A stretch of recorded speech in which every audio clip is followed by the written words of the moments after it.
Salam, hər vaxtınız xeyir olsun. Deməli, bugün sizə tənlikləri necə həll etmək lazımdır, o suallarla məşğul olacağıq. İlk növbədə nə edirik? Biz tənlikləri işləmək üçün tam ədədlər üzərində əməlləri bilməliyik.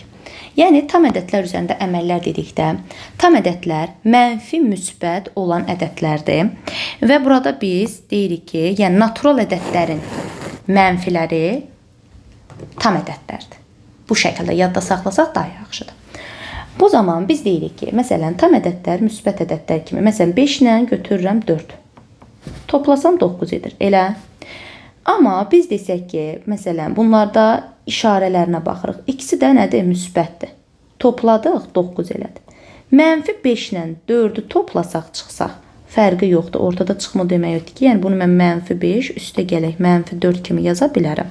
Bu isə yenə mənfi 9-u verir. Deməli, bizim qaydamız nədir? Əgər ədədlərimizin işarələri eynidirsə, bu zaman bizim verilmiş ədədlər toplandıqda, bu zaman həmin ədədləri biz toplayırıq, qarşısına işarəsini yazırıq. Necə ki, yəni burada biz yazmalıyıq, yenə nümunə göstərəcəm, baxın. Topladıq, məsələn, işarəsi nədir, onu qoyduq. Yazırıq ki, 12 üstə gəlinsin 20.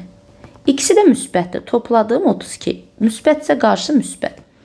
30 mənfi 32 üstə gəlinsin mənfi 20. Bu isə görürük ki, hər ikisi mənfidir. Topladım, yəni ikisinin işarəsi də eynidir. Bu etdim 52. İşarələr mənfidir, qabağa mənfi, mənfi 52. Bəs işarələr müxtəlif olarsa necə olacaq? İşarələr müxtəlif olarsa isə baxırıq ki, işarələrə. Məsələn, yazıram mənfi 20. Mənfi 20-nin üzərinə gəlirəm 10. Bu zaman nə edirik? İşarələr müxtəlifdirsə, böyük ədəddən kiçik ədədə çıxıram.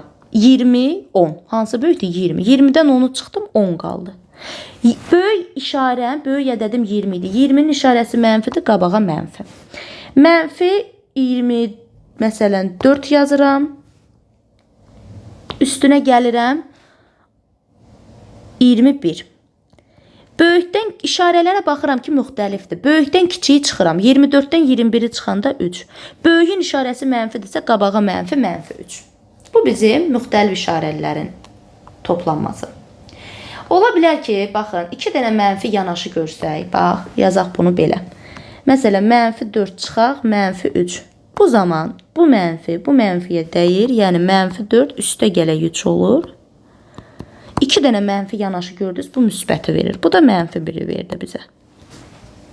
Bu qaydanı da unutmayaq. Bir nümunədə yazaq buna aid ki, yaddan çıxmasın. Məsələn, yazıram 20, çıxaq, mənfi 4. Yazırsan ki, 20 üstə gələk 4. Bu da 24. Çünki bu mənfiyə dəyib üstə gələk olur. İndi keçirik vurma bölməsinə. Məsələn, bayaq nə dedik? 2 dənə mənfi, 2 müsbətdən söhbət gedir. Əgər cüt sayda mənfi varsa, cavab müsbət, tək sayda mənfi varsa, cavab mənfi. Yazıram mənfi 4 vuraq 2. Bir dənə mənfi var, yəni təkdir. Ona görə 4-ü 2-yə vuranda mənfi 8. Baxıram ki, mənfi 4-ü mən mənfi 2-yə vursam, mənfidən 2 dənədir, cüt saydadır. Ona görə 4-ü 2-yə vuranda müsbət 8. 2 dənə mənfi gördük, vuranda da, böləndə də müsbət alınır. 4 dənə mənfi olsaydı müsbət, 5 dənə mənfi olsaydı mənfi. Bölmə qaydası, mənfi 16-yı bölsək 2-yə mənfi 8, mənfi 16-yı bölsəydim mənfi 2-yə, cavab müsbət 8. Bu qaydalarda bilmək olmaq çox qəşəngdir. İndi keçirik nəyə? Tənliklərə. Məsələn, mən birinci tənliyi həll etsəm, ikinci, üçüncü, bunlardan ən az ikisini həll edirəm sizlər üçün. Məsələn, yazıram 4-ü. Biraz çətin görünə bilər sualda. Yuxarıdan yazıram bu tənliyi. Yazırıq ki, mötərizə varsa tənlikdə vurub açmalıyıq. Vurub açanda da 3-ü mötərizənin içindəki hər bir ədədə vururam. 6y yazırıq. Üstə gəlinsin 3, üstə gəlinsin 42y. Sonra çıxılsın 7 bərabərdir 79 üstə gəlinsin 60y, yəni 5-i 12y-ə vurdum, 60y, çıxaq 35. Ya qaydamız budur ki, tənliyi həll edərkən dəyişənləri, yəni o hərfli olanlar sol tərəfdə olmalıdır. Rəqəmlər sağ tərəfdə. Yəni oxşar hədləri bir tərəfə yığmalıyıq. Mən də 6y-i burada saxlayıram. Üstə 42y-i də saxladım. Sonra burada görürəm 60y var. Bunu da sol tərəfə keçirtməliyəm.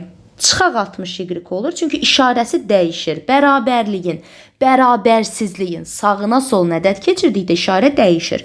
6y oldu. Üstə gələk 42y, çıxaq 60y bərabərdir.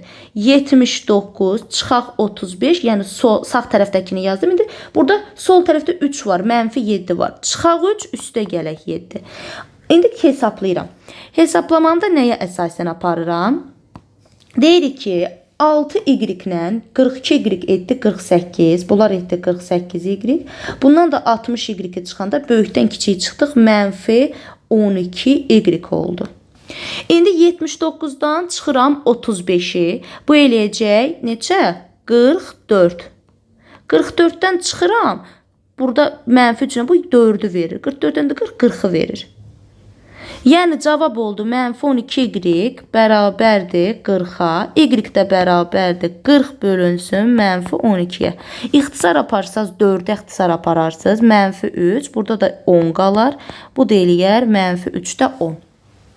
Yəni 4-cü sualımızın cavabı. Gəl yazaq indi biz sizlərlə 3-cü sualı və yaxud da ki 2-ci sualı. Fərqi yoxdur. Bir dənə də yazaq. Yerdə qalanları ikisini də özünüz yazarsınız. Dənə buranı təmizləyək.